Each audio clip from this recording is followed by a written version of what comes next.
Focused and fearless. Here's everything you need to know this rush hour of July 15, Monday. I'm Riza Diaz.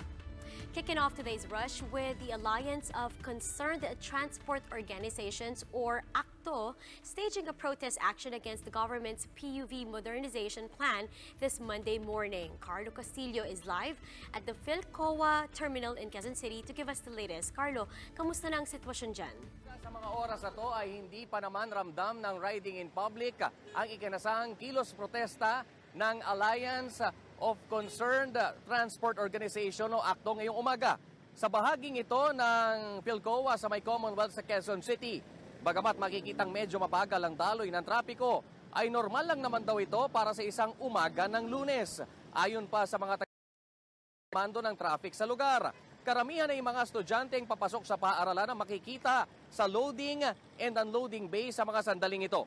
Bandang alas 7:30 naman daw ay bubuhos na ang mga empleyado na papasok papunta sa direksyon ng Maynila, Mandaluyong hanggang sa Makati at sa ilang bahagi ng Pasay at Parañaque. Samantala, nilinaw naman ni ACTO President Efren de Luna na hindi tigil pasada, kundi kilos protesta kontra PUV Modernization Program ang gagawin ng ACTO na may 100,000 miyembro mula sa iba't ibang lugar sa Metro Manila. Anya, kailangan nilang iparinig ang kanilang pag-alma sa binuong implementing guidelines ng LTFRB kaugnay sa ipatutupad na PUV modernization. Ito'y dahil hindi nila kakayaning umutang ng pampagawa ng mga bagong pampasaherong jeep na papasok sa standards ng DOLE. Alas 8 pa ng umaga inaasahan ang pagtitipon ng ACTO dito lamang sa May Quezon Memorial Circle. Isang motorcade daw ang kanilang isasagawa patungo sa LTFRB para sa isang programa bandang alas 10 mamayang umaga. At yan ang pinakahuling kaganapan mula dito sa Philcoa sa may bahagi ng Commonwealth sa Quezon City. Balik muna sa inyo dyan, Riza. Thank you, Carlo Castillo reporting live from Quezon City.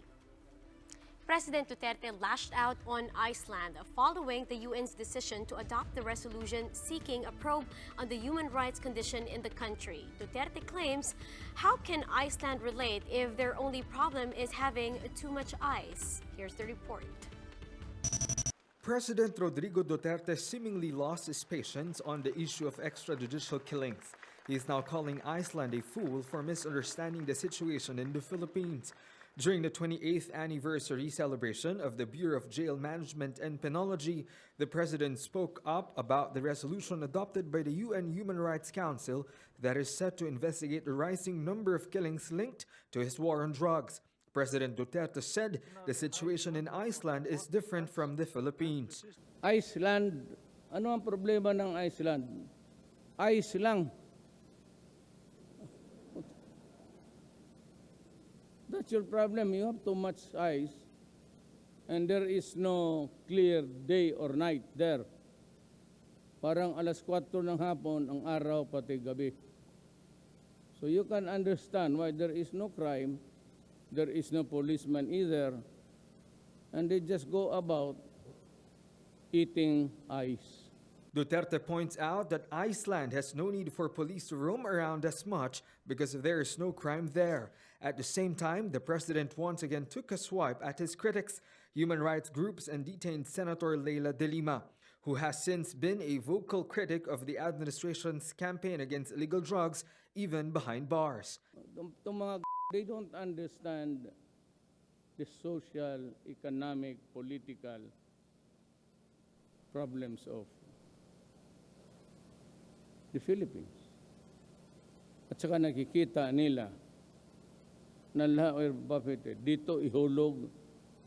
If you look at the map of the Philippines, Foreign Affairs Secretary Teddy Boy Locsin meanwhile insisted that the resolution has not been fully adopted by the member countries and therefore is highly questionable.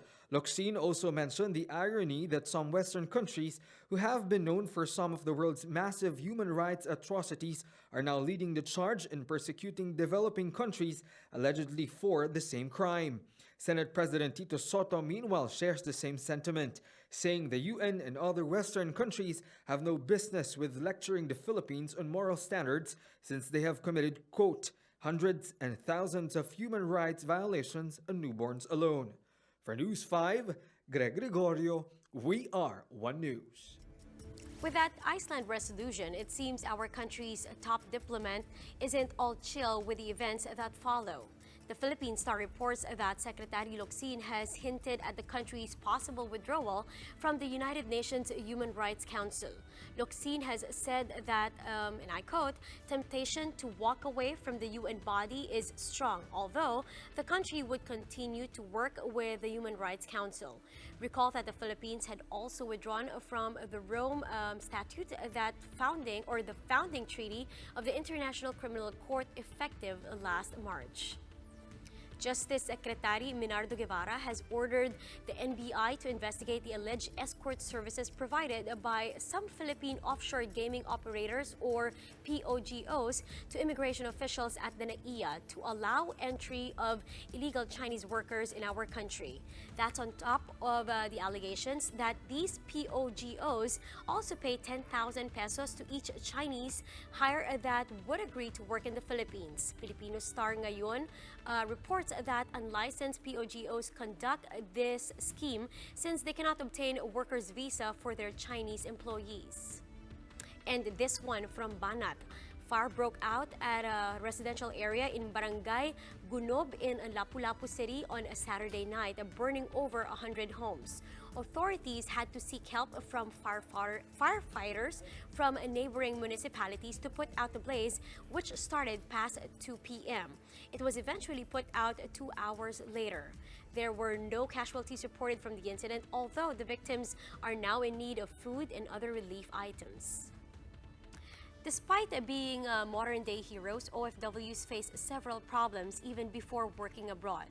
One of which is having to deal with abusive recruiters. Now, to fight this, President Duterte has promised to establish a new department specifically created for our overseas workers. Jenny Dongon with the details. Kayong mga recruitment, bilang talagang araw ninyo. Pag hindi ko kayo nadala,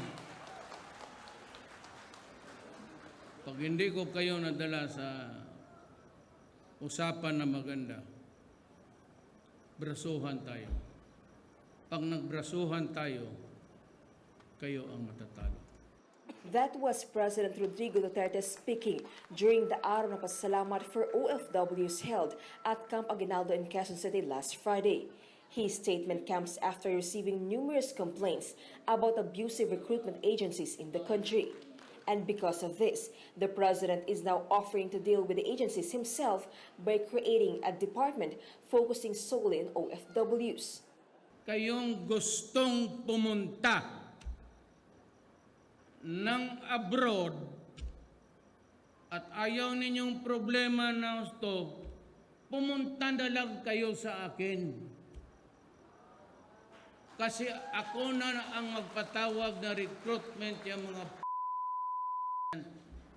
kasi lulukuhin lang kayo. Ngayon, pag nagsawa ako, ibawal ko yung recruitment. Dito kayo sa gobyerno mong recruit under the supervision of government.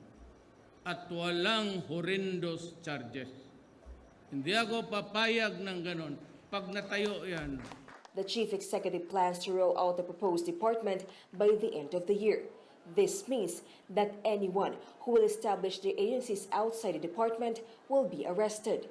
by December, buong Pilipinas to, bawal na yung recruitment dyan sa labas na punta ka doon. Doon ka may kapag-deal, may listahan doon. Mamili ka na lang kung sinong gusto mo. At yan, regulated. And I have the power to do that because that kind of mechanism of recruiting Filipino workers abroad has been abused and abused and abused. The president also plans to assign police officers in Philippine embassies to help OFWs with legal matters. Lagyan ko ng police attaché sa lahat ng binanggit ninyo na lugar so that if you think that you have a problem here concerning a police, maybe may problema ka, nanakawan, o yung sa anak mo, you can go direct to the police attaché. The police attaché will connect you to dito sa Pilipinas kung anong ang problema. And they will be trained to help you in legal matters. Meanwhile, Senator Bongo has also filed a bill seeking to create the OFW department and is confident that it will be passed into law before the year ends. For News 5, Jenny Dongon, We Are One News. The low-pressure area hovering over Pacific Ocean is now Tropical Depression Falcon. And to give us the latest update on this weather disturbance, we have with us live from Pag-asa weather forecaster, Mr. Benny Estereja. Benny, good morning. Good morning, Riza, and to all our viewers. Benny would like to know the specific location of this tropical depression as of the moment and its direct effect on the country. Yes, we have an update regarding Tropical Depression Falcon. As of 4 in the morning, Falcon was estimated at 990 kilometers east of Virac, Catanduanes. It has maximum winds of up to 45 kilometers per hour and gustiness up to 60 kilometers per hour. Currently, we don't have tropical cyclone wind signal, but we're expecting in the coming days, as there's a closer approach of Tropical Depression Falcon, we're expecting some wind signals raised over parts of northern Luzon. Benny, do we expect Falcon to make a landfall in Luzon? Yes, by around July 17, that's Wednesday, there's a high chance that Falcon may pass by Cagayan, particularly the Babuyan group of islands. With Falcon's entry to or in the Philippine area of responsibility, is it also affecting the Habagat? Yes, apart from the direct effect over northern Luzon by Wednesday and Thursday, we also have Habagat or southwest monsoon being enhanced by Falcon over central Luzon, Metro Manila, southern Luzon, and even Visayas. Okay, thank you very much. From Pag-asa, again, that's weather specialist, Mr. Benny Estereja. Mighty Sports Go for Gold Philippines blew out Japan to keep their clean record at the 41st Jones Cup on Sunday. And Paulo Del Rosario takes us deep into the action with this report straight from Taiwan. Mighty Sports Go for Gold aims to better their record in the William Jones Cup to 3-0. Up against them is Japan, and they are not looking just to add on to their record, but to also get a win for birthday boy Ronaldo Balkman. Guys, listen up. Another game for us today. Another chance for us to show what we got. We've been playing well the first 2 games. I hope it doesn't dip down. This will be our toughest test today. Japan's a good team. Don't look past them. They've got some young kids there. Some guys play D1. Some guys play pro. They're very active. They will pester us a lot. They pressure us a lot. They play fast. Right? So we have to be up. We have to be ready for the start of the game. We have to show our dominance over them. Let's put a good show. Let's get fun for Paul. It's his birthday today. Let's go out and have fun, right? Come on, baby, Mighty. On the hit. Everybody say Mighty. So he hears outside. Mighty on 3. 1, 2, 3. Mighty. Mighty Sports meets a determined Japan team for the third game of the tournament. Japan's persistence and discipline shines through the first quarter, keeping the scores close with Mighty.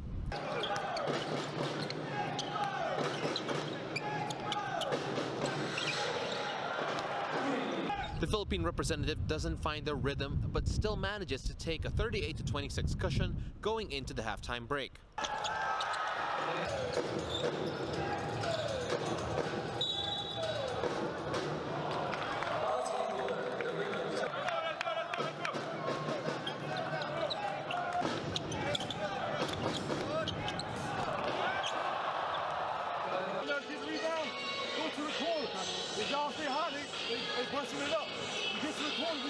Right now. 1, 2, 3, 4, switch. Ball switch.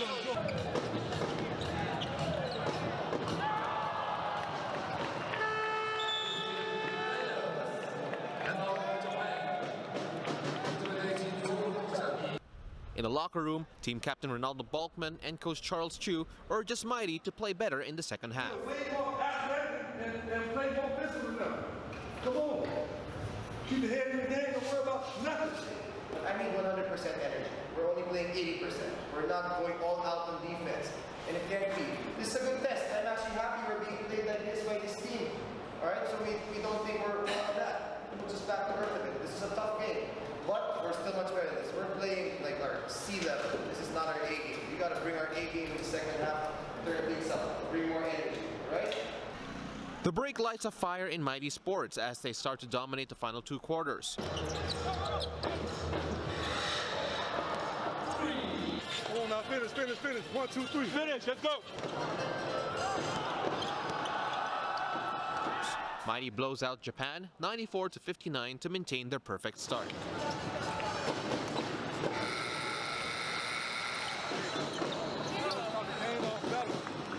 got another one to pause, but look, way to fight tonight. Keep fighting, you got a couple more left. Keep finishing strong, baby. Mighty on 3. 1, 2, 3. Falkman leads the team with 27 points and 12 rebounds. It has been a dream start for Mighty Sports Go for Gold here in the Jones Cup. Up next, a challenge in Canada. We'll find out whether or not they can keep up their perfect record. From Taiwan, Paulo de Rosario. We are One News.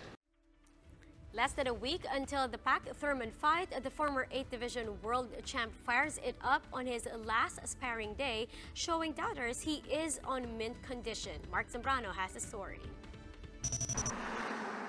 In what could possibly be his last full training session here in Los Angeles before motoring to Las Vegas, Manny Pacquiao wasted no time in putting in extra hours of work. At exactly 6 a.m., he sprinted out of his Plymouth mansion and tore up the pavement around the Larchmont neighborhood before doubling back home. Together with his teammates and several boxers, Pac-Man breezed through core and abdominal exercises. So yes, all signs point to his readiness to face Keith Thurman next Sunday, Manila time. So the atmosphere is electric now as we enter fight week. A few more days to go before we see the Pacquiao-Thurman fight. And right now, our champ just finished his morning run and things are looking good. He feels perfectly well. And I think we're getting really, really close to that 100% fighting condition he's looking for. And the sparring partners relished the advice given to them by the 8th Division World Champion. It's all about hard work. Push yourself to the next level. When someone says stop, when you know you can go the extra mile, go the extra mile. Go further. Go more than anybody else can. That's the advice you can give me, and it was just priceless. The bags also fell prey to Pacquiao's ferocious blows. It's like giving the undefeated Thurman a fair warning. You come at the champ, you best not miss. I wish I could just stop him completely, but the thing is, Monday is a sparring day because it's kind of a ritual, and we don't want to be too far out and lose our time. How's his condition overall? 110%. 110%. Ready to go. Thank you, Jeff. All we do is hold him back and let him loose on Saturday. Team Pacquiao will wrap up their last few days of training camp in Las Vegas, and they're all in agreement that they reached all their goals here in Los Angeles. Mark Zambrano, One News.